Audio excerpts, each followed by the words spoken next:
Kabanata 381. Si Sir Herring Jenkins ang pinuno ng lalawigan. Sino sa mundo ang maaaring maghintay sa kanya sa istasyon ng bus?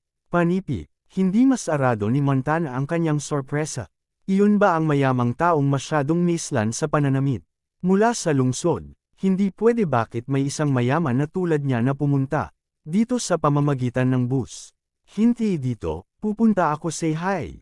Panipi, inayos ng kasintahan ni Montana ang kanyang suit at inayos ang kanyang buhok.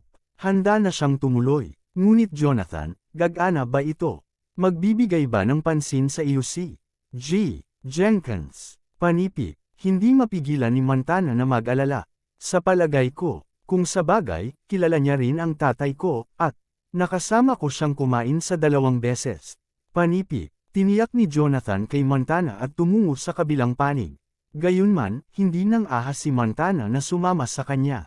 Ang kabilang panig ay puno ng malalaking pagbaril, at maraming mga pinuno ng Ministry ng Edukasyon ang naruroon din. Bilang isang kapwa kawani, syempre, walang lakas ng loob si Montana na lapitan sila. Tungkol kay Jonathan, siya ay nagpunta at bumalik ng mabilis. Habang naruroon, mukhang mayabang siya, iniisip na mayroon siyang pagkakataong makilala sa gitna ng karamihan kong batiin. Lamang niya ang lahat, ngunit nang siya ay bumalik, siya ay nasaroon ng loob at ang mukha nito ang kulay ng isang talong. Ha! Ano ang nangyari, Jonathan? Hindi ka ba pinansin ng alkalde? Og, sinabi ko ba sa'yo kaya hindi ba? Mas mahusay na huwag pumunta sa kung saan ang lahat ng mga malalaking shot ay panipi. Ma'am, parang hinihintay talaga ng alkalde at ng iba pa ang pagdating ng isang taong mahalaga. Narinig ko silang pinag-uusapan tungkol sa isang Crawford, ang malapit ng magdala ng isang napakalaking pagbabago sa buong Seren Town. Siya ay isang malaking boss, ngunit may isang bagay na hindi tama. Kung si Crawford talaga, bakit siya pupunta dito sakay ng bus? Panipi, naguluhan si Jonathan. Malamang hindi sinabi sa iyo ng alkalde ang totoo. Kaya na, ang ilang mga ulo mula sa Ministry of Education ay naruroon din. Nagmamadaling sinabi ni Montana, pasimpleng tumanggo si Jonathan. Inaasahan niya na mapabilis din ni Crawford ang kanyang paglalakbay. Sumusunod si Gerald mula sa likuran at narinig na binabanggit ang kanyang pangalan. Maaari ba silang pumunta dito upang kunin siya? Naisip niya sa sarili. Ngunit sinabi na niya kay Zach Lyle na huwag gawing isang malaking kaganapan ang kanyang pagdating. Gusto lang niyang bumalik sa bahay at kunin ang kanyang sariling mga bagay-bagay, at nais niyang manatili sa labas nito. Gayunpaman, sa ngayon, ito ay isang masamang oras para pumunta si Gerald at tanungin sila. Nagkunwari siyang walang nangyari. Puno ng mga bagahe ni Montana at Jonathan ang kanyang mga kamay. Huminto ang driver niya sa harap nila pagkalabas na nila sa station. Pinapapatay ako ng init. John, kunin ang mga bagahe sa loob, at umalis na tayo. Panipi, masungit na iglap ni Montana sa driver. Matapos mailagay ang kanilang bagahe sa loob, sumakay sina Jonathan at Montana sa kotse, at nagmaneho ang driver. Si Gerald ay naiwan mag-isa sa istasyon na may mga bagahe sa tagiliran. Mukhang idiot. Maaaring siya ay isang lingkod lamang, ngunit ang pinakamaliit na magagawa nila ay ang batiin siya, tama. Sa loob ng sasakyan, tiningnan ni Jonathan ang salamin sa likuran. At nakita si Gerald, na ngayong nakatayo sa kanilang pick-up spot. Medyo naawa siya sa kanya. Montana, nakalimutan kong batiin ang kaklase mo. Dapat tinanong man lang natin kung saan siya patungo at baka bigyan siya ng isang buhat, di ba? Panipi, kalimutan mo na siya. Hindi namin siya binibigyan ng isang angat. Nakakaawa lang siya, at hindi namin ipagsapalaran ang pagdudumi ng aming sasakyan dahil sa kanya. Panipi, sige kung ganun. Pagmumura kay Montana sa hininga. Nagpa siya si Gerald na tumawag sa bahay at naghanda ng umalis.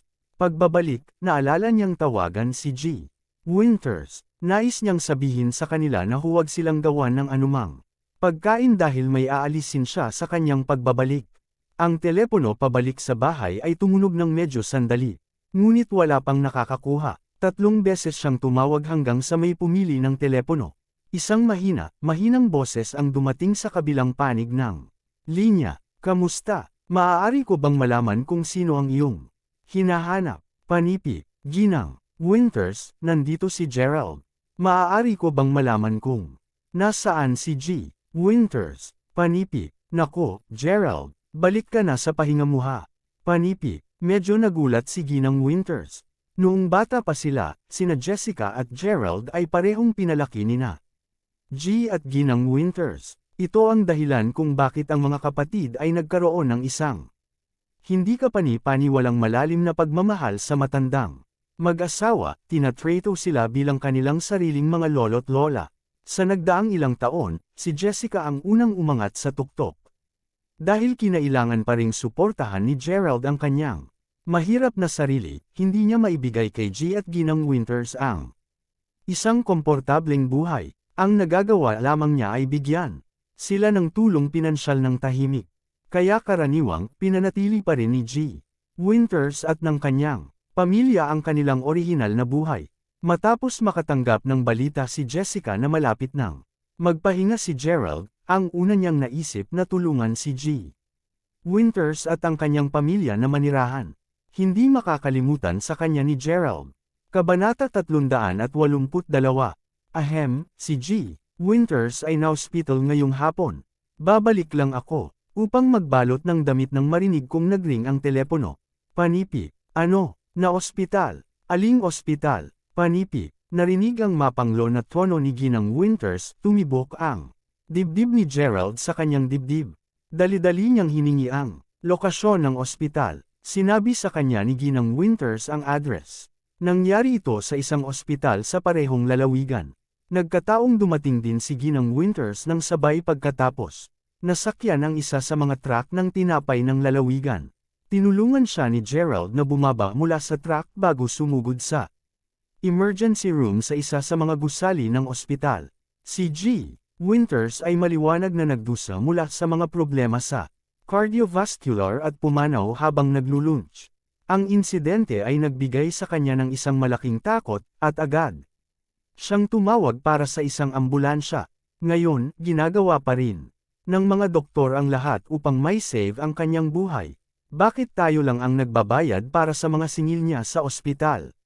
Si Kuya, siya ang tatay namin, iyong tatay mo, kaya't mag-chip in. Karin, panipi, sa pintuan ng emergency room, isang babaeng may nakatext, malakilay. Nakilay ang nakikipag-usap sa isang mag-asawa.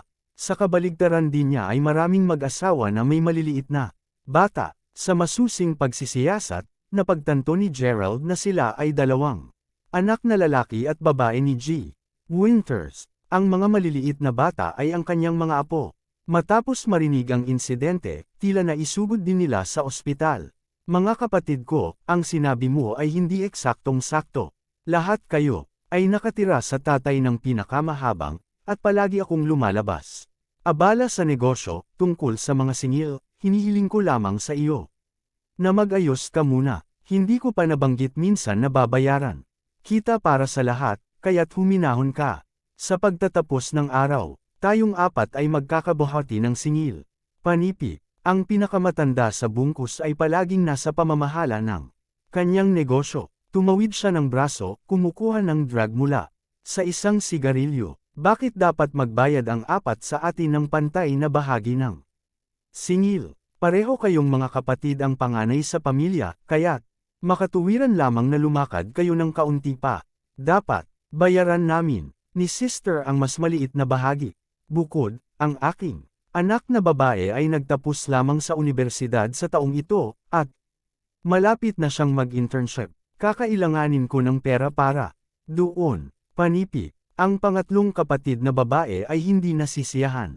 Naintindihan ni Gerald na kahit papaano ay ipinaglalaban nila ang mga bayarin sa medikal, at nang marinig ni Ginang Hayward ang labanan sa pagitan ng magkakapatid, galit na galit siya na halos himatayan siya. Pwede ba kayong tumigil sa pagtatalo ng isang beses? Kung wala, sa inyo ang magbabayad, babayaran ko ito, kahit nagastos ito sa akin. Nang bato, masaya ka na ba ngayon? Pinadyak ni Ginang Winters ang kanyang paa sa sobrang inis at pagkabigo. Huminahon ka, nanay. Hindi mo ba ginugol ang iyong natitipid? Upang matulungan ang iyong apo na magsimula ng sariling negosyo. Nas ulit ang pangalawang panganay na anak. Magkano ang mga bayarin sa medikal? Sa wakas ay nagsalita na si Gerald. Ha! Bumalik na si Gerald. Panipi, saka lang napansin ng karamihan si Gerald. Bakit ka pa nag-abala sa pagtatanong? Hindi tulad ng, nakuha mo pa rin ang pera. Isang batang babae na nagngangalang Queenie Winters ay malamig na nag-snap.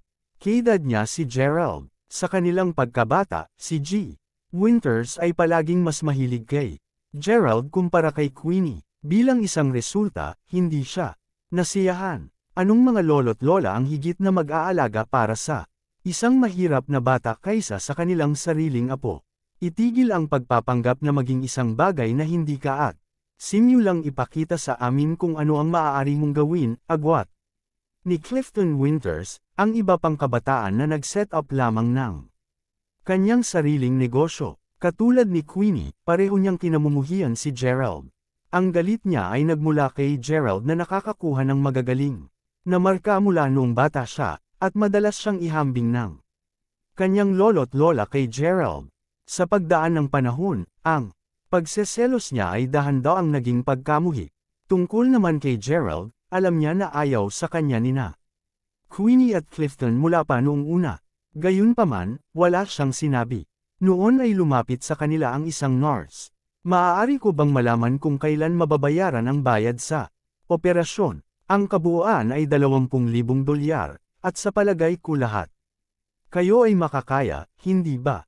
Panipi, nag-drone ang nurse na may tono ng pagwawalang bahala. Makinig ka sa akin, kapatid. Ayusin mo na ito. Ibibigay ko sa iyo ang pera mamaya, sabi ng panganay na kapatid. At bakit kita pakikinggan? Panipi tuldok panipi. Di nagtagal, ang mga labangga laban sa isa't isa na kunwari ay nagpahulog ay kumukulo muli sa isang mainit na alitan. Ang pangalawang manugang at ang pangatlong kapatid na babae ay sumali sa pagtatalo. Nagdala pa sila ng mga nakaraang isyu na nagsasabi tungkol sa kung paano umutang ang pangalawang manugang sa ikatlong kapatid na babae. Pagkatapos, ang buong eksena ay naging magulo. Ang lahat ay isang kaguluhan ng hari.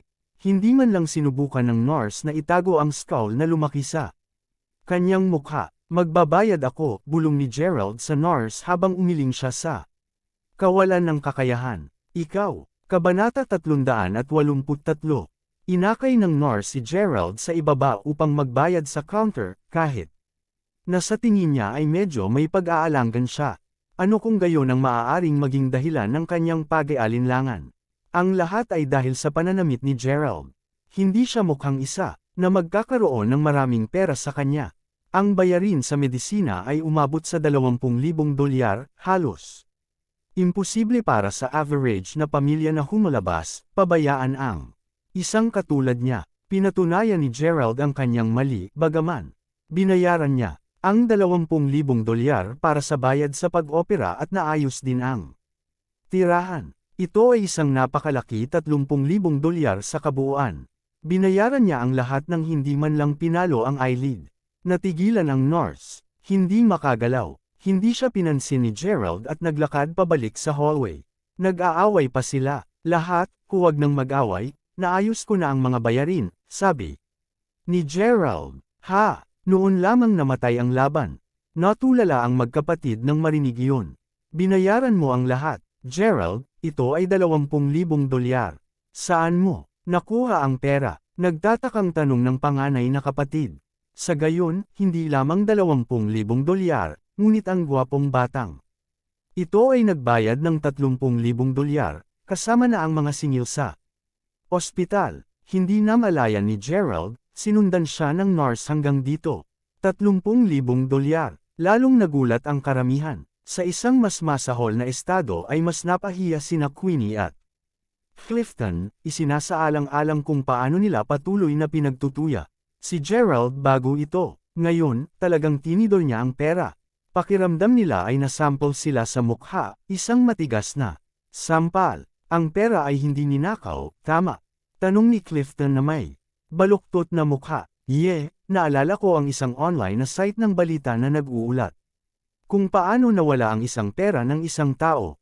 Gerald, nagkataong, nahanap mo ang pera na iyon at hindi ito ibinalik. Panipi, dapat ay ito na. Mag-ingat, baka may tumawag lang sa iyo ng pulis. Ang 30,000 dolyar na iyon ay mapahamak ka lang. Masamang, babala ni Clifton. Pagkatapos ng lahat, nagmamay-ari siya ng isang buong negosyo, at hindi nakakagulat na alam niya ang mga ganoong bagay. Tiyak din na ang mga salitang ito ay nakakatakot kay Ginang Winters. Gerald, saan mo nakuha ang ganoong karaming pera?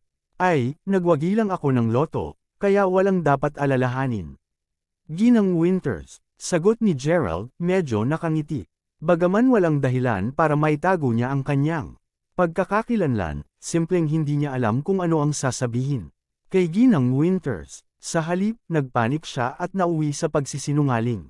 Bumukas ang mga mata ni Queenie at Clifton sa sandaling. Marinig nila iyon, lalo na si Queenie. Gaano ka manalo? Tanong niya na nagmamadali. Ang mga panganay na anak ni G. Winters, ang mga may sapat na gulang, ay naisip na matapang na ang isang batang babae tulad ni Queenie ay magtanong ng gayong direktang mga katanungan. Hindi lang niya napigilan ang kanyang hinala. Palaging sinabi ni G. Winters na si Gerald ay isang mabuting binata, at nilayon niya silang dalawa na ipakasal. Ngunit sino ang gugustang isang mahirap na tao tulad ni Gerald? Kaya, tinanggihan siya ni Queenie. Nang marinig niya ang sinabi ni Gerald na nanalo siya sa loterya, naramdaman niyang may isang pagbulabog na tumakbo sa kanyang katawan. Banal na she *T. Kung talagang naging isang mayaman na tao, nangangahulugan ba itong na-miss niya ang pagbaril nito? Mabilis, sabihin mo sa akin, Gerald. Gaano ka manalo? Panipi, tumayo si Queenie. Tumawa lang si Gerald, habang ipinapakita ang 5 daliri. Ha! Kalahating milyon. Gulat na napatingin si Queenie. Sa kabilang banda, si Ginang Winters ay natuwa sa balita. Ano? Nanalo ka talaga ng kalahating milyong dolyar. Panipi, huwag kang mag-alala tungkol dito, tita. Relax lang. Nabayaran ko na ang mga bayarin sa medikal na tiyuhin. Panipi, tinulungan ni Gerald na makaupo si Ginang Winters. Sa kabilang banda, nakaramdam si Queenie ng sobrang pagkabalisa, na parang isang pulutong ng mga langgam ang gumagapang sa buong puso niya. Ano ang magagawa niya ngayon? Mula sa tono ni Gerald na nag-iisa, tila nanalo siya ng higit sa kalahating milyon lamang. Maaari itong maging 5 milyon. Sus! Habang iniisip niya ito, lalo siyang nag-alala. Salamat kay Gerald na kinutya kanina, pinili niyang itago ang tukoy na halaga at hulaan na lang sila. Sa susunod na 2 araw, si Gerald ay hindi pumunta kahit saan, manatili sa tabi ni G. Winters sa lahat ng oras sa ospital. Ang magandang balita ay ang kanyang kondisyon ay hindi seryoso, at kailangan lamang niyang manatili sa ospital ng ilang sandali. Sa oras ng pananghalian, naghintay muna siya para matapos sina Mr. at Ginang Winters sa kanilang pagkain. Nang magsimula ng kanyang tiyan, nagtungo siya sa cafeteria ng ospital upang kumuha ng makakain niya. Hindi ka ba, Gerald? Bumalik ka na, panipi. Habang pumipila siya para sa pagkain, naramdaman niya ang biglang pagtapik sa balikat niya. Nang lumingon siya, nakita niya ang isang magandang batang babae, lahat ay binubuo at naka-ponytail. Ngunit kahit na may makeup, kinilala pa rin siya ni Gerald. Kabanata 384. Ikaw si Morgana Lopez. Medyo nagulat si Gerald. Siyempre, kilala niya siya. Galing siya sa iisang klase sa high school. At maging ang kinatawan ng klase sa English. Ang kanyang pangalan ay Morgana Lopez. Sa mga taon ng kanilang pag-aaral sa high school, medyo maganda pa siya at sabay na tumingin ng normal. Ngunit hindi niya siya nakita sa loob ng 3 hanggang 4 na taon. At lahat ng namanika, ang itsura niya ay talagang mainit at maganda. Ang metamorphosis ay malinaw. Sa katunayan, handa siyang itak upang makabangon sa mga kamag-aral sa high school bago pa siya bumalik sa kanyang bayan. Pagkatapos ng lahat, ang dapat na gumana ay nagtrabaho na. Nakita ko ang larawan na kuha ni Montano Louis sa grupo ng mga kinatawan ng klase sa English ngayon. Dala-dala mo ang isang bag ng duffel, kaya alam kong bumalik ka na. Hindi ko inaasahan na makilala kita dito kung ano ang isang pagkakataon. Panipi, Inayos ni Morgana ang kanyang buhok.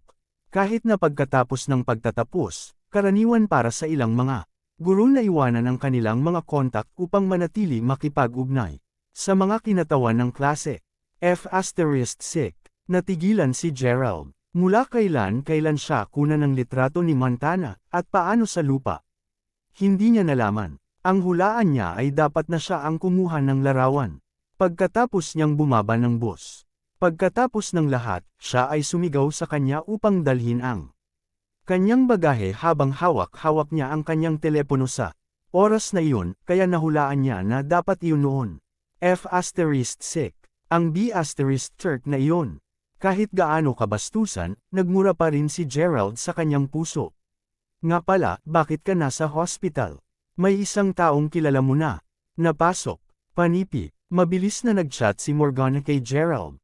Huling oras, hindi sila masyadong nag-usap, ngunit ngayon, tila siya ay naging mas matalino pagkatapos makisalamuha sa loob ng lipunan. Dito napasok ang tiyuhin ko. Paano naman kayo nakikita mo? Ba ang isang tao? Tanong ni Gerald. Nako, marami akong mga pasyente dito. Kumusta ka sa tito mo? Mamaya para sa akin. Inaasahan kong maging maayos ang lahat para sa kanya. Panipi. Ngumiti si Morgana. Nako, naiintindihan ko na. Dapat ay doktor ka dito, di ba? Tanong ni Gerald. Nandito ako sa ilalim ng probation, at sa maikling panahon. Magiging isang full-time na doktor ako dito. Sinabi ni Morgana na may hawakan ng pagmamataas. Mabuti yan. Ang pamilya ni Morgana ay tila may ilang mga koneksyon sa ospital. Ngunit hindi yun masasayaw. Ang paghanap ng mga koneksyon ay isang pangkaraniwang bagay na dapat gawin kapag malapit ng magtapos ang mga mag-aaral. Ang mga may koneksyon ay umaasa sa kanila, at ang mga walang koneksyon ay kailangang umasa sa mga himala. Ito ay walang nakakagulat. Oras na para gumawa ng order si Gerald. Wala kang dapat umorder. Hayaan mo akong magamot sa iyo sa tanghal iyan ngayon. Miss, 2 servings para sa amin, please. Panipi. Humawak si Morgana sa canteen lady, at di nagtagal ay pinuno niya ang parehong mga plato ng masarap na pagkain. Ang pagkain ay masagana at nakakabibig. Well, magkaklase kami noong high school, at medyo matagal na kaming hindi nagkikita, kaya hindi mo ako bibigyan pagbili ng tanghal iyan. Tama, si Morgana ay tinakpan ng kaunti ang kanyang bibig. Shockang. Ngayon, bakit gusto ko? Maraming salamat sa pagkain. Mukhang talagang kamangha-mangha. Panipi. Umupo na ang dalawa. Sinimulan ni Morgana ang pag-uusap sa pamamagitan ng pagpapakilala sa sarili at kung ano ang ginagawa niya sa nakaraang 2 taon. Maaaring ito ay tila tulad ng ilang inosenteng paghabol, ngunit ang talagang gusto niya ay magpakita ng kaunti.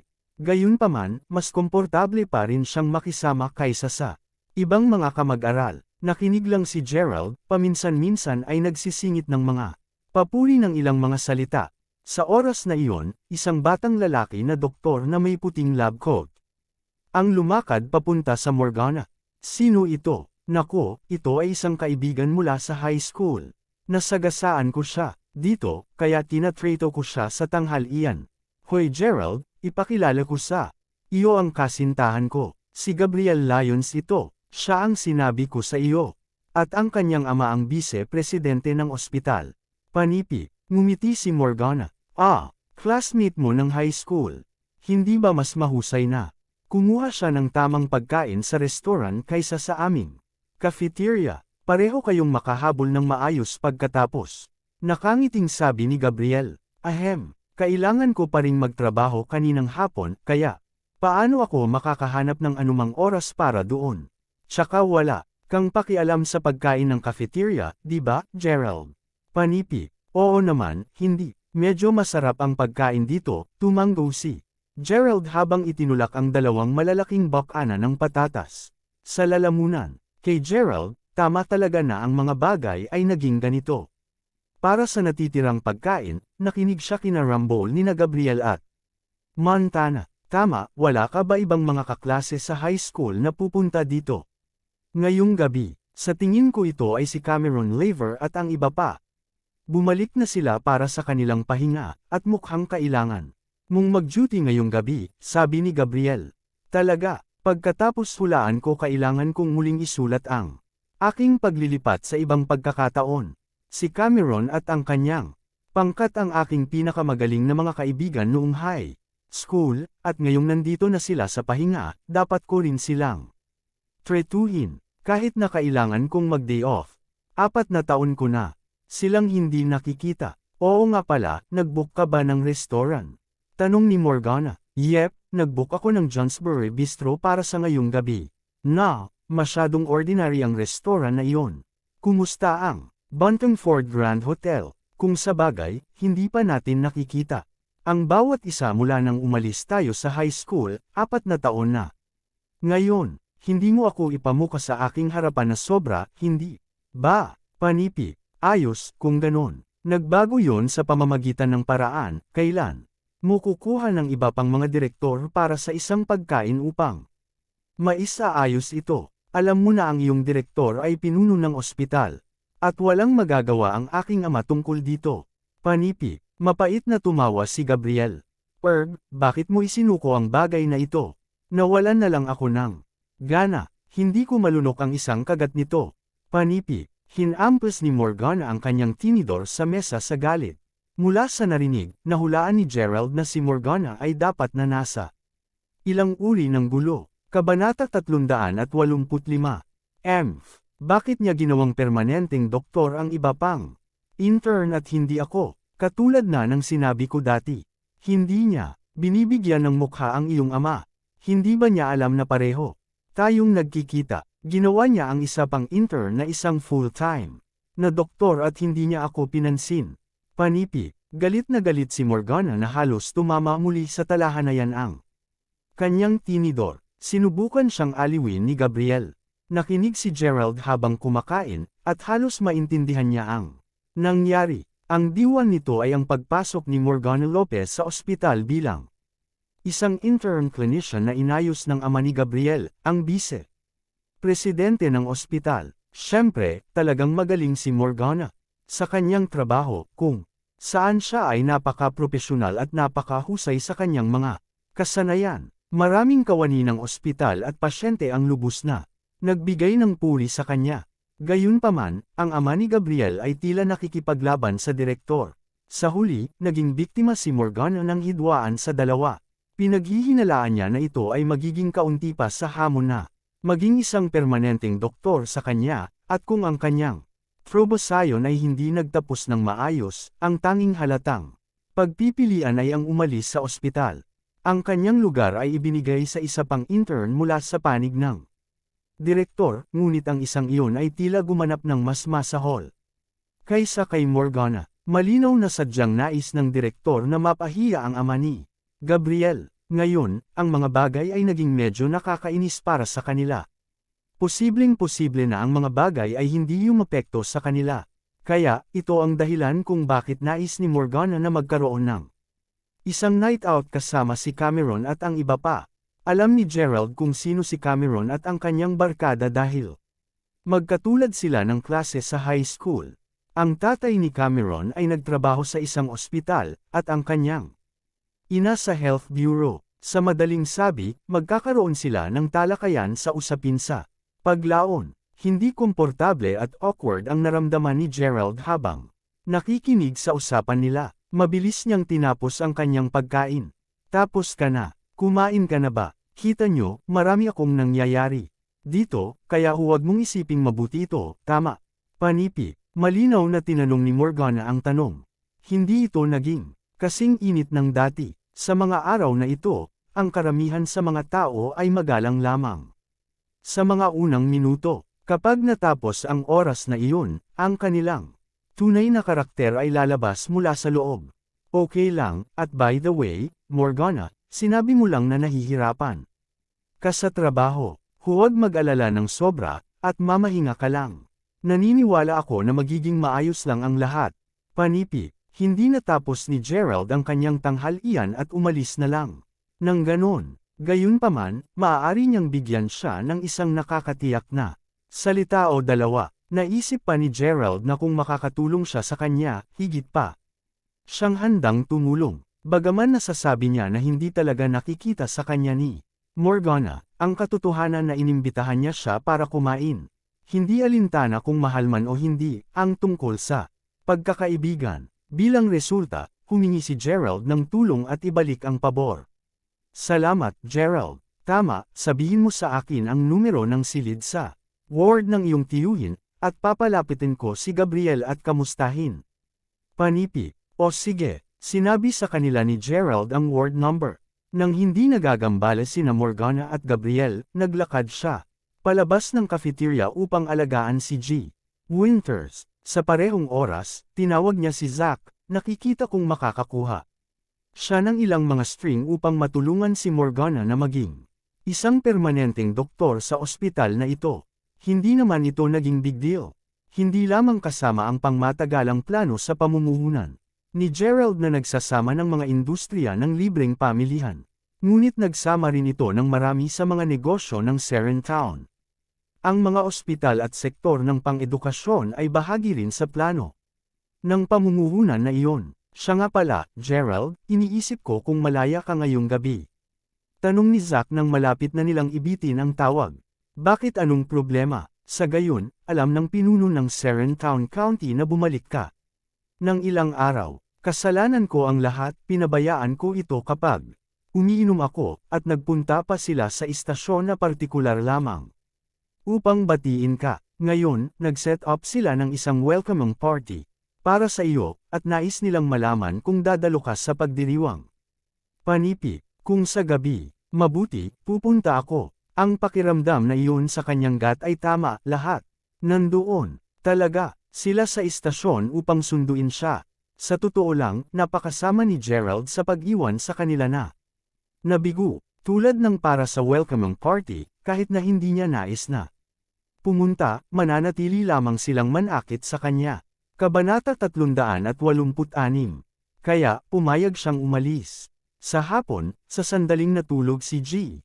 Winters sa wakas, umalis si Gerald para sa pagdiriwang. Gaganapin ito sa Cape Grace Hotel, sa isang lugar sa paligid ng lalawigan ng Serentown. Ang pag-akit sa mga namumuhunan ay palaging isang pangunahing prioridad para sa rehiyon, at sa oras na ito, naisip na inilagay upang gawin itong bilang dakilang hanggat maaari.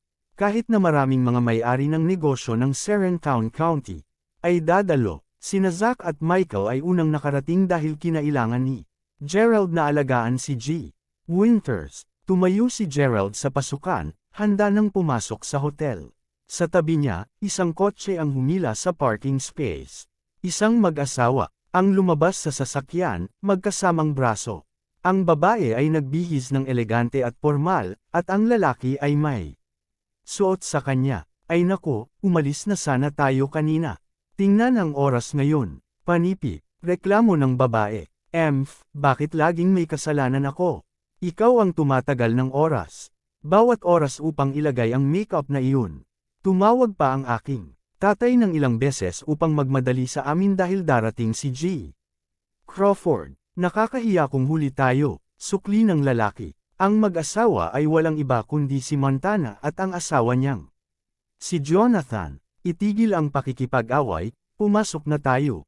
Sabi ni Jonathan. Bigla siyang sumulyap sa kanyang balikat at nakita na may isang batang lalaki na pumasok din sa hotel. Nagtatakang tinuro siya nito. Montana, tingnan mo, hindi ba yan ang isa sa iyong mga mag-aaral? Si Gerald ba yun? Panipi. Teka, ano? Ang iyong mga mata ay dapat na naglalaro sa YF*6. Siya ito. Panipi. Nagulat si Montana, at sa mukha ng kanyang mukha, seryoso siyang natigilan sa oras na ito. Gerald, tumigil ka dyan. Panipi. Nang handa na si Gerald na pumasok sa hotel, narinig niya ang isang taong tumatawag sa kanya. Tumingin siya sa likod, at sa hindi kapani-pani walang pagkakataon, si Montana ito. Ms. Lewis, anong pagkakataon? Panipi. Nakangiting bati ni Gerald. Sa totoo lang, nais niyang sipain si Montana ng masama sa mga nikap ng 2 beses. Nagulat kami na tinanong mo kami, alam mo ba kung ano ang lugar na ito? Nagbabalak sila ng isang malaking kaganapan, kaya ano? Ang ginagawa mo dito? Tanong ni Montana, na tumatawid. Nang hindi hinihintay ang kanyang tugon, mukhang may napagtanto si Montana. Nakita ko, nandito ka para magtrabaho di ba? Wow, Gerald, hindi ko alam na may mata ka para sa mas pinong mga bagay. Ang Cape Grace Hotel ay magiging abala ngayong gabi, kaya't naamoy mo ang iyong pagkakataon, ha? Hindi masama. Ngumisi si Montana at dahan daw ang tumango. O sige, gumana ka ng maayos. Naaalala kong magtipid sa iyo ng tip. Panipi, tinapik ni Montana ang balikat ni Gerald. Pagkatapos ay hinawakan niya ang kamay ni Jonathan at pumasok sa hotel. Hehe, maghintay ka lang at makita, iiyakan kita, mga B****. Tumawa si Gerald at umiling. Humakbang siya papasok sa venue. Nakapak ang dining hall ngayong gabi. Hinawakan ni Gerald ang kanyang mga kamay sa likuran niya. Sinilid ang karamihan para kina Zack at Michael. Bigla, naramdaman niya ang mukha niyang pinukol ng isang maliit na bagay. F***. Sino yun? Siguro talagang nainip ang taong yun ha. Lumingon si Gerald at nakita niya si Morgana na nakaupo sa tabi ng isang mesa, tinatakpan ang kanyang bibig at humajijek sa likuran nito. Maraming mga kabataang kababaihan ang umupo sa tabi niya, at lahat sila ay parang alam na alam nila ang bawat isa. Napatingin silang lahat kay Gerald at sabay na tumawa. Itigil ang pagtayo doon tulad ng isang dummy. Pumunta ka dito, sigaw ni Montana kay Gerald. Kabanata 387. Nakasimangot si Gerald, hindi nasisiyahan, ngunit naglakad pa rin siya sa kanilang mesa. Wow, Madam Lewis, isa ba ito sa iyong mga mag-aaral? Ang ganda niya kasi, hoy, bakit wala siya naka-uniforme? Sabi ng isang babae sa tabi ni Montana. Tingnan mo, lahat ng mga naghihintay dito ay naka-uniforme. At siya lang ang hindi nagsusuot nito. Sa palagay ko dapat siya ang handyman noon. Magtatrabaho siya, saan man may dapat gawin, kaya dapat siya ay isang pansamantalang manggagawa. Panipi, sinubukan ni Montana na makahanap ng makatuwirang paliwanag. Hahaye, come here, little guy, come to my side. May isang bakanteng upuan sa tabi ko. Umupo ka at makipag-chat. Panipi, oo, maliit na cutie, huwag kang mahiya. Ito ay isang bihirang pagkakataon na kumain sa gitna ng napakaraming mayaman at batang CEO ngayon, kaya't dapat mong pahalagahan ang iyong oras. Dito, Panipi, sa kanilang huling bahagi ng 20s, ang ilang mga kababaihan ay nakita kung paano Gerald ay tumingin medyo gwapo at maganda, at sinubukan nilang tuksuhin siya. Inilibot ni Montana ang kanyang mga mata. Anong tinitingin mo? Hindi mo ba nakikita na tinanong ka nilang umupo, ganon ka ba tanga? 4 na taon ng kolehiyo para sa wala. Panipi, sa huli, hindi mapigilan ni Gerald ang paanyaya. Masarap ang pakiramdam niya ngayong gabi, kaya't pinili niyang makaupo sa kanila ng kaunting panahon. Tatawid siya sa mesa ni Zack sa sandaling makita niya ito. Gayunpaman, medyo naiinis siya, karamihan ay dahil sa walang tigil na pag-abuso sa kanya ni Montana sa mga panlalait. Bakit? Para sa kapakanan ng kanilang guro mag-aaral na relasyon, ginawa ni Gerald ang lahat ng hiniling niya na gawin niya, ngunit wala man lang siyang nakuhang salamat. Ngayon, siya ay makang sa kanya mula pa nang sila stepped sa lugar. Dadalo sana si Gerald sa welcoming party. Sa halip, siya ay naging tawa ng mga kababaihan. Mas gusto niyang manatili sa mababang profile, ngunit tiyak na hindi ito nangangahulugang madali siyang mapagpatawa. Walang balisa, umupo agad siya. Nakakaawa ka talaga at nakakainis, di ba? Hindi ako makapaniwalang umupo ka pagkatapos na sabihin sa iyo na gawin ito. Panipi, muli, walang pakundangan na biniro ni Montana si Gerald. Napatawa ito sa mga babae. Ang mga babaeng ito ay ang mayamang asawa ng elite ng negosyo ng Serentown, ang mga mogul ng kanilang asawa na kasangkot sa mga nangungunang korporasyon ng Mayberry. Si Montana naman ay kapalit na guro lamang. Bilang isang resulta, walang katapusang na-flatter niya ang mga ito. Sa ilang mga okasyon, inaasahan na maaari rin niyang isama. Nang makita na ang lahat ay napakasaya, lalo siyang sabik. Thuwak, sinampal ni Montana ang likuran ng ulo ni Gerald. Bakit hindi ka bumangon at magbuhos ng alak para kay Libby at sa iba pa? Akala mo mayaman ka na ngayon bilang tagapagmana. Panipi, ang bawat tao sa mesa ay napasimangutan. Nanatiling tahimik si Gerald, nakatayo at binuhusan ang lahat ng baso ng alak. Gayunpaman, nang si Montana naman, sadyang inalog ni Gerald ang botelya, agresibong ibinuhos ang mga nilalaman nito ng walang kahit na alintana. Nakipagkamay, siya at binuhusan ang alak na diretsyo sa tiyan ni Montana. Ngayon, ang damit niya ay puno ng alak. Og, banal na she *T. Palda ko, sigaw ni Montana. Gerald, marunong ka ring magbuhos ng alak. Gusto mo bang mamatay? Anumang ideya kung magkano ang binayaran ko para sa damit na ito? Panipi, galit na galit si Montana. Magsisimula ang partido sa 1 segundo, at walang paraan upang makilala niya ang mga tao sa estado na ito. Gayunpaman, si Gerald ay parang isang manhid. Naisip niya na si Gerald ay isang batang lalaki na hindi pa dumadalo ng anumang ganoong mga kaganapan, kaya't likas siyang walang ingat at walang galang. Ngunit siya pa ang gumawa sa kanya na gawin ito pa rin, kaya ang tanging nagawa niya lang ay hawakan ang kanyang dila at may save ang kanyang mga sumpa. Mali ako, ito ang aking pagkakamali. Hindi ko dapat pinapayagan na umupo ka dito mula pa sa simula. Kung hindi ko ginawa, hindi marumi ang aking palda. Panipi, ay sus, ano ang pinaninindigan mo doon? Papunta na ako sa banyo. Bilasan mo akong kumuha ng tissue. Panipi, dahil ang kanyang kasintahan ay nasa isa pang mesa na nakikipag-chat sa ilang mga nakatatanda, at magiging kakaibang hindi nakakaakit na pumunta lamang sa kumuha ng tissue, sa halip ay sinundot niya ang ulo ni Gerald. O sige, nakangisi si Gerald habang nakatingin kay Montana. Tumango siya, at sinundan si Montana sa banyo. F***sick. Sinabi ko sa iyo na kumuha ka sa akin ng isang kahon ng tissue. Ano ang gagawin kong F***sick sa isang piraso lamang? Panipi, si Montana ay nasa isang malabong galit. Ang lababo ay universal, at kapwa mga banyo ng kalalakihan at pambabae ang matatagpuan sa tabi nito. Sa sandaling iyon, isang batang babae ang lumabas mula sa banyo. Nagkataong naglakad siya papunta sa lababo upang maghugas ng kamay. Kabanata 388. Ha, Miss Lewis, bakit ka nandito? Nagulat ang dalaga. Morgana, bakit ka nandito sa Cape Grace? Hindi mo ba sinabi na nakikipag-hangout ka ngayong gabi kasama ang grupo sa Buntingford Grand Hotel? Panipi, nagulat din si Morgana. Si Morgana, ang batang babae na pinili ni Montana bilang kinatawan ng klase, at ngayon ay isang doktor sa ospital ng lalawigan. Kalimutan mo na iyon. Ang hotel ay sarado ng ilang araw, kaya nakarating kami sa Cape Grace, ngunit tila mayroon silang ilang uri ng kaganapan ngayon. Sa kabutihang palad, maaga kaming nag-book.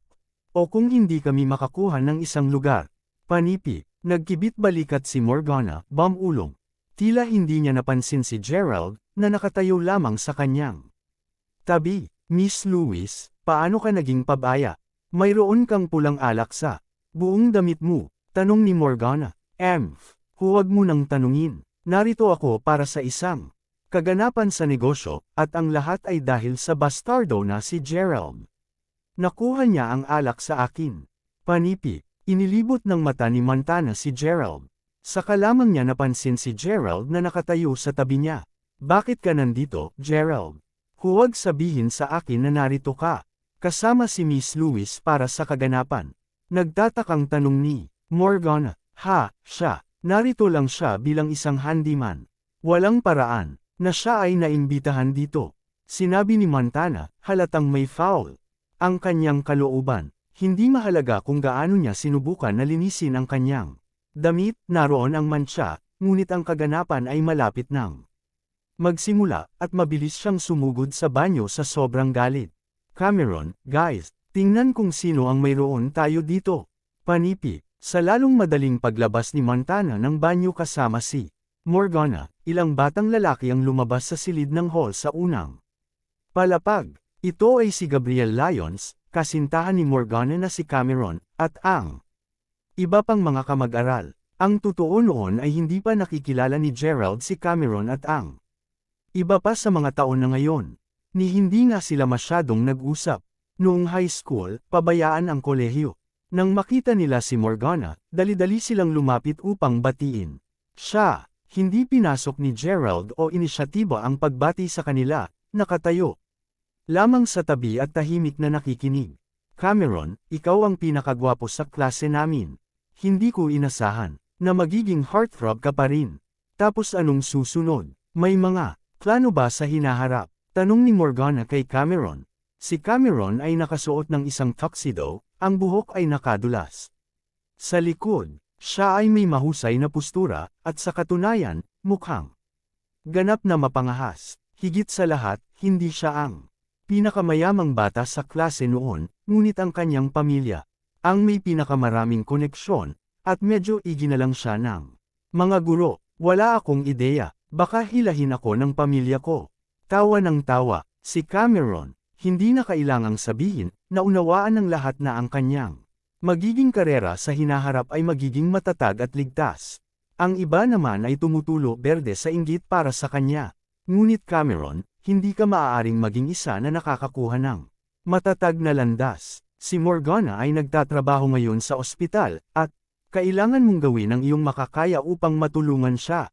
Panipi, syempre, hindi nakalimutan ni Montana ang kanyang sariling kinatawan ng klase. Huwag kang mag-alala tungkol dyan.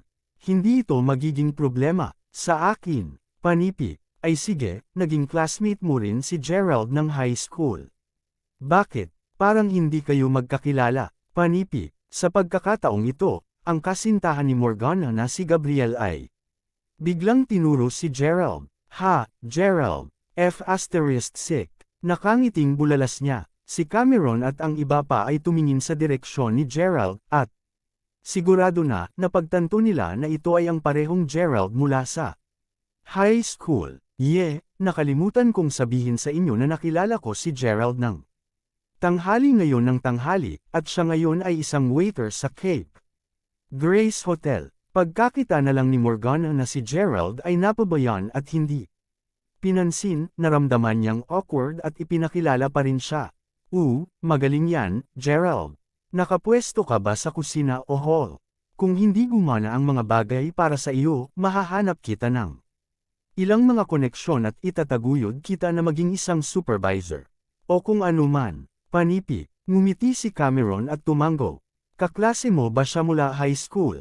Kabilang sa pangkat ng mga tao, mayroon ding isang batang lalaki na hindi pa nakita ni Gerald dati, ngayon ay nakatingin sa kanya at nagtatanong ng ilang mga kakatwang katanungan. Sa katunayan, tumatakbo sa isang matandang kamag-aral na isang waiter sa panahon ng muling pagsasama-sama sa klase, ngayon na napapabalitang mag-isa. Siya ang sikat na broken guy mula sa aming klase, haha. Tumawa naman yung ibang bata. Ang grupo ay ipinakilala kay Gerald sa batang lalaki na walang pag-aalinlangan. Kahit na inilabas ang kanyang nakaraan. Ginoo, Crawford, kaya nandito ka. Panipi, doon lang biglang sumabog ang isang boses mula sa buong hall. Kabanata 389. Nang lumingon si Gerald, nakita niya ang isang nasa edad na lalaki na nagmamadaling lumapit sa kanya. Mukhang hindi nila nakilala ang lalaki. Maaari ba niyang personal na nakilala si Gerald? Lumabas si Gerald sa karamihan.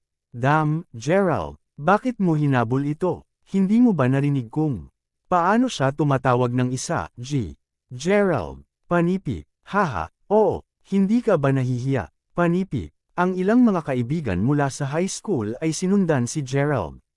Habang tumatawa, kahit si Morgana ay tumatawa rin habang tinatakpan ang bibig. Paulit-ulit na inikot ng mata ni Montana si Gerald. Napalasing ko sana siya. Wala akong imep. Umiling si Montana at bumantong hininga. Ginoo, Crawford, dinala ko na ang sasakyan mo.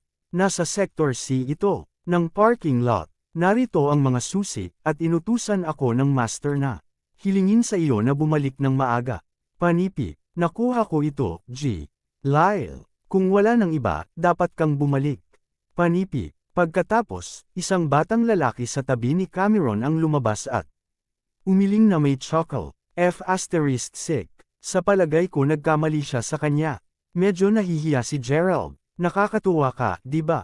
Ang iyong pangalan ay parang Crawford. Talaga, panipi. Patuloy na kinut siya ng mga lalaki si Gerald. Okay, tama na, bumalik tayo sa aming hapag at magpatuloy. Sa pag-inom. O tama, Miss Lewis, mag-aayos ako ng muling pagsasama ng mag-aaral kapag malaya ka, at kailangan mong dumalo. Lahat tama. Hindi nag-abala si Cameron na kinutya si Gerald, sa halip ay tumugon kay Morgana. Okay, walang problema. Kapag natipon mo na ang mga mag-aaral, para sa isang muling pagsasama-sama, tiyak na makakarating ako. Doon, panipi, pumayag na rin ang grupo. Hindi napansin si Gerald, bumalik sila sa kanilang mga mesa. Sinundan ni Gerald si Montana paakyat ng hagdan. Hindi ka ba pinakamaliit o nahihiya? Bakit mo ipinakita ang iyong sarili nang ang taong iyon ay tumawag kay G. Crawford? F***. Sobrang nahiya ako sa iyo. Panipi, ilang beses pang binastusan ni Montana si Gerald bago pareho silang bumalik sa event hall. Marahil ay nasanay siya na simpleng umupo siya sa walang laman na upuan sa tabi ng Montana. Tulad ng pagsisimula ni Montana ng pagmumura, sinimulan na ng MC ang kaganapan sa gabi. Tila medyo natuloy ito, kailangan niyang tumahimik. Nang tumingin siya sa entablado, isang umiikot na raffle wheel ang lumitaw na wala saan man. Maraming pangalan ang nakasulat sa iba't ibang seksyon. Ang isa sa kanila ay si G. Crawford, ngunit wala ang unang pangalan. Ito ay isang welcoming party para kay G. Crawford, kung tutuusin. At alam na ng lahat kung sino ang Mr. Crawford, ay, ang kaganapan ay nagpatuloy sa isang raffle, at sa gitna, ang premyo ng isang Mercedes-Benz G500. Montana, mamimiss mo ang magagandang gamit. Tingnan mo, yan, kaninong pangalan ang nakikita mo sa gulong iyon? Panipi, ang babae sa tabi ni Montana ay humawak sa braso niya. Jonathan, F***. Nasa raffle ka, panipi. Excited na hinayla ni Montana ang asawa, ang braso ni Jonathan. Haha, oo, iginuhit nila ang mga pangalan ng mas maaga, at ginawa ko ito sa shortlist. Sapat na ng isang karangalan na magkaroon ng aking pangalan sa parehong listahan tulad ni G. Crawford. Hindi mahalaga kung manalo ako ng G500 o hindi. Panipi, natuwa si Jonathan. Paano mo nasabi yan? Iyon ay isang Mercedes G500 na nagkakahalaga ng halos kalahating $1,000,000. Kung manalo tayo sa kotseng iyon, may isip mo ba kung gaano kasindek ang pakiramdam sa paglabas nito? Panipi, tama, by the way, nandito ba si G. Crawford? Alin sa mga ito si G. Crawford? Tingnan ang mesang iyon. Mukha itong puno ng malalaking shot. Bulalas na bulalas ni Montana.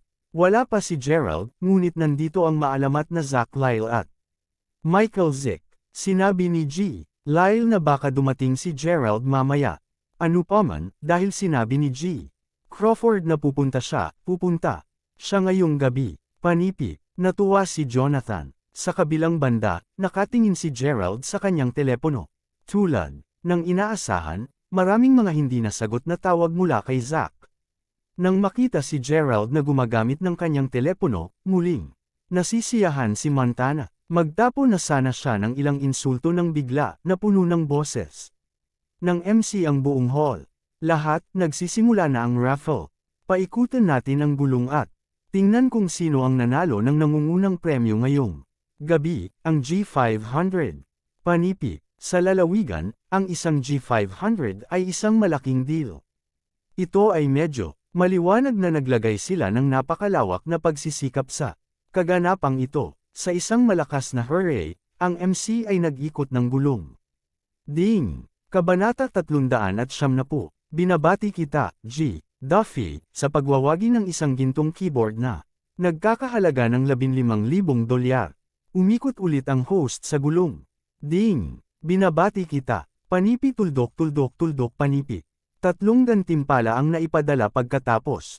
Ding! Binabati kita, G. Jonathan Ladd. Nanalo ka ng isang esmeralda na bracelet ng jade na nagkakahalaga ng $30,000. Panipi. Nahihilo si Montana sa tuwa habang naririnig ang anunsyo ng MC. Nagpalakpak din ang madla. Ang premyo lamang ay bahagi lamang ng raffle. Higit sa lahat, si Montana ay maaaring umakyat sa entablado. Kasama si Jonathan, ang parehong yugto na kinatatayuan ng iba. Pangmalalaking pag-shot, bukod, mayroong 1 toneladang mga reporter sa gilid. Sus! Ano pa ang mahihiling ng isang babae? Napakasaya ni Montana na hinampas pa niya sa pisngi si Gerald. Masyado lang siyang nasasabik, at ang smack ay parang walang big deal. Sino ang makakauwi na may malaking gantimpala? Ang boses ng MC ay malakas na umalangaw, at ang karamihan ay nahulog sa isang kahanahon. Habang bumababa ang pointer, nanlaki ang mga mata ng karamihan. Sa pag-asa, ding! Sa wakas, tumigil ang paggalaw ng pointer. Binabati kita G. Crawford, sa pagkamit ng Mercedes-Benz G500. Premyo na nagkakahalaga ng $300,000. Bigyan natin siya ng isang malaking palakpakan. Panipi, sigaw ng host sa kaba. Sigaw ng karamihan. Siyempre, ang mga nanalo para sa iba pang mga premyo ay lahat ng sapalaran, ngunit tungkol sa pangunahing premyo, itinakda ni G. Crawford na manalo ito kahit na maaaring hindi niya ito pinahahalagahan. Alam ng lahat ang pag-set up ng raffle. Sige, nawa ang mga nanalo mangyaring umakyat sa entablado. Gayun din, G. Crawford, kung nakarating ka na, mangyaring umakyat ka rin sa entablado. Panipi, biglang natahimik ulit ang madla. Ang mga mata ng lahat ay hinanap saan man sa paligid ng hall. Bilasan mo Jeremy, maaari mong ibahagi ang entablado. Kay G. Crawford, inayos ni Montana ang kanyang damit upang maitago ang mga mantsa ng alak. Dali-dali niyang kinuha ang braso ni Jonathan at tumayo. Sa kabilang banda, ayaw ni Gerald na panatilihing maghintay pa ang iba. Napagpasyahan niyang hindi na siya magtatago ng isang mababang profile. Tumayo siya kasama si Montana at sinundan sila patungo sa entablado. Bakit mo kami sinusundan? Napagtanto lamang ni Montana na sumusunod si Gerald sa likuran. Niya nang papasok na siya sa entablado. Narito ako upang kunin ang aking premyo. Sagot ni Gerald. Walang nagsabi ng pangalan mo. Ang premyo na iyon ay hindi para sa iyo, para iyon kay G. Crawford, hindi kay Gerald. Sting blind ka ba? Panipi, nag-aalalang sagot ni Montana. Naku, Jonathan, ayaw mo ring malaman kung ano ang nangyari. Kanina, napatakbo ko ang aking mga dating mag-aaral sa hall sa baba. Pagkatapos, dumating ang isa sa mga kasambahay ng mag-aaral. At tinawag si G. Crawford, at ang PP asterisk na si Gerald ay tumayo. Kahit ako bilang isang bystander ay maaaring makaramdam ng kahihiyan para sa kanya. Panipi, at ngayon, sinusubukan niyang umakyat sa entablado upang matanggap ang premyo. Kung sisimulan siya ng mga tao at malaman na isa siya sa mga estudyante ko, mapapahiya kami. Panipi, iyon lamang ang pinag-aalala ni Montana. Ginoo Crawford, mangyaring umakyat ka sa entablado. Panipi, sa oras na ito, si Zach Lyle ang umakyat sa entablado bilang panauhing pandangal. Magalang siyang tumingin kay Gerald at tinawag ito. Ma'am. Tumango si Gerald at hindi masyadong sinabi.